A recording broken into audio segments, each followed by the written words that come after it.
Hi friends, welcome to cine family 2. Prema Entha Madhuram serial heroine వర్ష.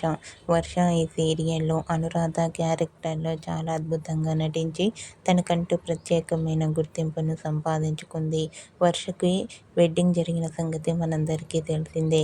వర్ష భర్త పేరు కౌశిక్.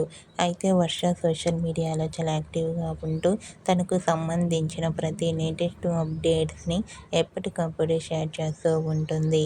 అయితే రీసెంట్గా ప్రేమ ఎంత మధురం సీరియల్ హీరోయిన్ వర్ష తన భర్త కౌశిక్తో దిగిన లేటెస్ట్ ఫొటోస్ను షేర్ చేసింది. ఆ ఫొటోస్లో వర్ష, కౌశిక్ చూడముచ్చటైన జంటగా చాలా అందంగా కనిపించారు. ఆ ఫొటోస్ చూసిన వారంతా beautiful and lovely pair and made for each other అంటూ కామెంట్ చేస్తున్నారు. మీకు కూడా Prema Entha Madhuram serial heroine Varsha real life family latest photos మీకు నచ్చినట్లయితే మీ అభిప్రాయాన్ని మీ కామెంట్ రూపంలో తెలియజేస్తూ లైక్ చేయండి, షేర్ చేయండి. మరిన్ని ఇంట్రెస్టింగ్ అండ్ లేటెస్ట్ అప్డేట్స్ కోసం మా సినీ ఫ్యామిలీ 2 ఛానల్ని సబ్స్క్రైబ్ చేసుకోండి.